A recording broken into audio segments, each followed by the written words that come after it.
Juga teman-teman sekalian, kita akan coba lebih dalam menekankan tentang manfaat apa sih yang didapatkan kalau orang istighfar dan taubat ya. Kalau bahasa ceramahnya itu supaya mudah difahami fadilahnya, keutamaannya. Teman-teman dapat apa kalau pada istighfar dan taubat ya. Jadi tadi itu baru seperti pembukaan dari bahasan kita, seperti apa perintah-perintah Allah SWT dan Rasulullah SAW tentang istighfar. Ya.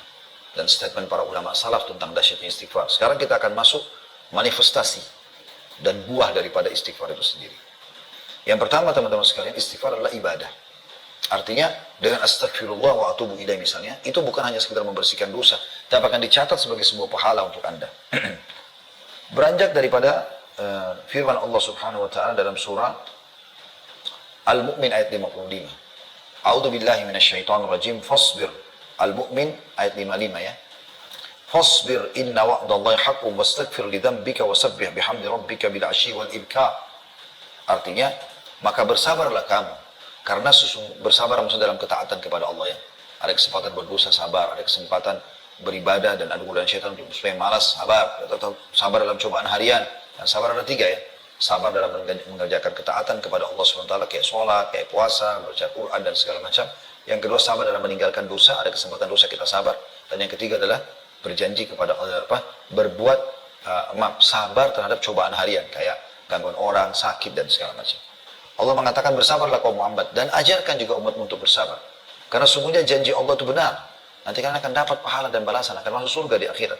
Dan apa dijanjikan di dunia bagi orang-orang yang berbuat kebaikan akan diberikan dari rezeki, keturunan dan segala macam. Dan mohonlah ampunan untuk dosamu dan perintahkan juga umat untuk mengampuni. Mohon ampun dan bertasbihlah selain memuji Tuhanmu pada waktu pagi dan petang. Ya. Kemudian juga dalam surah An-Nasr ayat 3, ini kita hafal semua tentunya, surah An-Nasr ya, di juz 30. Di akhirnya Allah mengatakan fasabbih bihamdi rabbika wastaghfirhu innahu kana tawwaba. Bertasbihlah dan memuji Tuhanmu dan mohonlah ampunan kepadanya, sungguhnya Dia Maha menerima taubat hamba-hambanya. Jadi perintah, berarti kan dalam bentuk ibadah. Selain membersihkan kesalahan, juga mendapatkan pahala. Dan ini tidak mungkin terjadi pada manusia. Misalnya Anda melakukan pelanggaran di perusahaan, Anda minta maaf. Tidak mungkin dengan minta maaf itu dapat bonus. Mungkin belum ada perusahaan lakukan itu. Yang ada mungkin menerima maafnya ya. Tapi kalau begitu minta maaf langsung dikasih bonus, ini luar biasa. Allah SWT lakukan itu. Juga dalam surah An-Nisa ayat 106, ini manifestasi pertama ya. Buah hasil pertama kalau Anda bertaubat dan istighfar. Yaitu Anda mendapatkan nilai pahala di situ. Dalam surah An-Nisa ayat 106 juga Allah berfirman, A'udzubillahi minasyaitonirrajim, wastaghfirillah innallaha kana ghafurar rahima. Beristighfarlah, mohon ampunlah kepada Allah, sesungguhnya Allah Maha Pengampun lagi Maha Penyayang. Dan cukup banyak tentunya anjuran-anjuran Allah Subhanahu wa taala agar kita bertobat dan istighfar.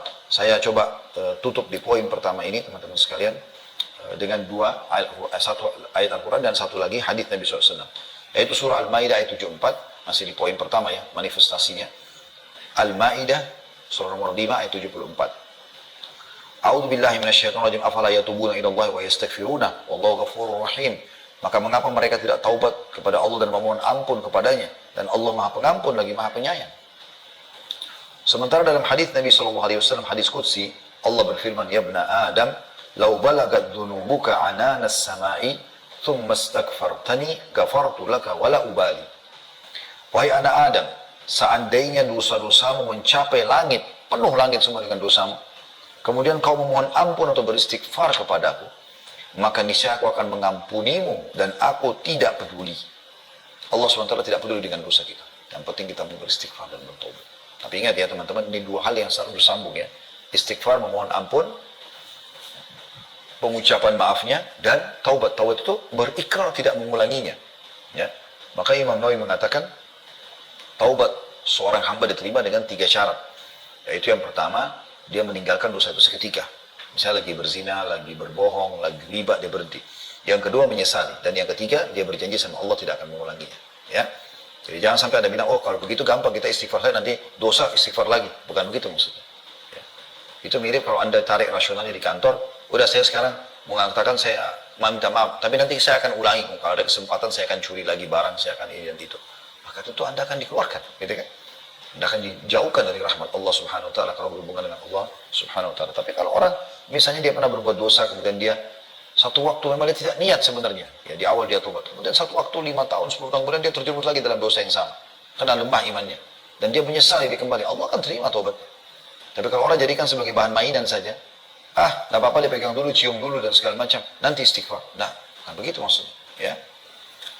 Itu yang pertama teman-teman. Jadi dia manifestasinya adalah manfaat yang Anda dapatkan itu dicatatkan pahala. Jadi selain bersihkan dosa juga dicatatkan pahala.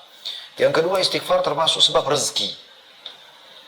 Ya, saya yakin ini tidak ada orang yang kalau ditanya, apa kau mau rezeki? Dia mengatakan tidak. Ya. Dan dibayangkan itu rezeki kan? Ya. Mobil, rumah, pasangan yang sempurna, ya, baik gitu kan? Anak-anak, harta, pekerjaan, jabatan, nama harum dan segala macam. Dan istighfar itu jelas menjadi penyebab itu. Disebutkan oleh Allah Subhanahu wa taala di dalam surah Nuh ayat 10 sampai ayat 12. Surah Nuh ayat 10 sampai 12. Ini menggambarkan bagaimana Nabi Nuh menyampaikan kepada kaumnya, ya. Dan Allah nukil kepada kita supaya kita mengamalkan juga, karena itu dinukil dalam Al-Qur'an. Sekali lagi surah Nuh ayatnya ayat 10 sampai ayat 12. Bunyinya a'udzubillahi minasyaitonir rajim.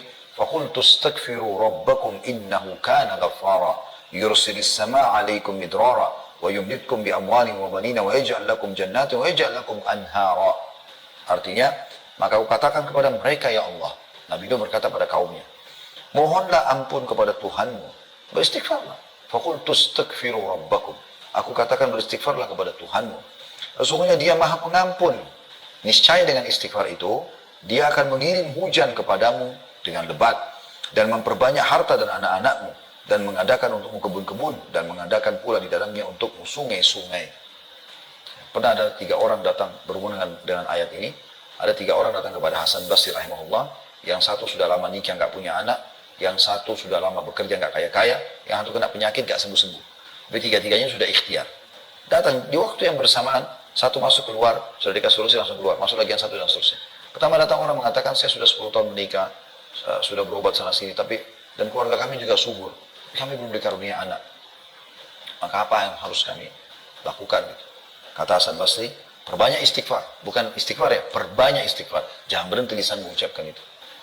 Keluar, mereka amalkan. Datang orang yang kedua, lalu mengatakan,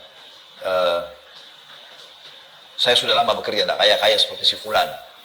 Ditunjuk orang kaya di kota itu. Kata Hasan Basri, perbanyak istighfar. Orang itu keluar, amalkan.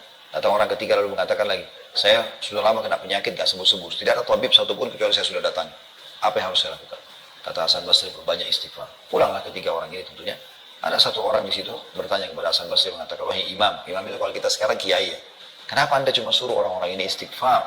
Sementara mereka sepertinya butuh sesuatu gitu. Maka kata Hasan Basri rahimahullah, tidakkah engkau membaca firman Allah tadi surah Nuh ayat 10 sampai ayat 12 ya. Nabi Nuh berkata, faqultu astaghfiru rabbakum innahu kana ghaffara. Dan aku katakan kepada kaumku, mohonlah ampun kepada Tuhan kalian, sungguh Dia Maha menerima atau Dia Maha pengampun. Yursilis samaa'a 'alaikum midrara. Dia akan mengirimkan hujan kepadamu dengan lebat, ya. Kemudian wa yumdidkum bi amwalin wa banin, dan Dia akan memperbanyak harta dan anak-anakmu. Wa yaj'al lakum jannat, dan Dia akan mengadakan untukmu kebun-kebun yang lebat. Wa yaj'al lakum anhara, dan akan mengadakan pula untukmu sungai-sungai. Seperti itu luar biasanya. Kemudian juga Nabi Hud alaihissalam, di poin kedua tentang keutamaan taubat dan istighfar ini ya, yaitu menjadi sebab rezeki. Allah berfirman tentang Nabi Hud alaihissalam dalam surah Hud ayat 52.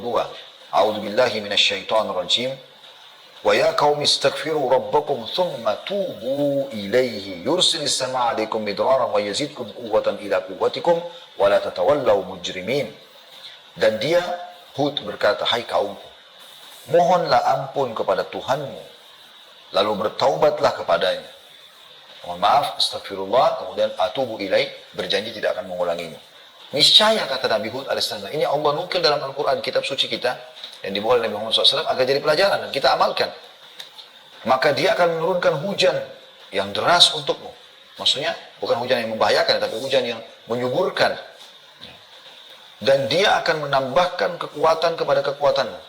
Kata ulama, kekuatan fisik, ya, ilmu, harta, dan jangan kamu berpaling dengan berbuat dosa. Nanti setelah istighfar jangan sampai kembali lagi berbuat dosa. Al-Qurtubi berkata dalam tafsir surah Hud ayat 52,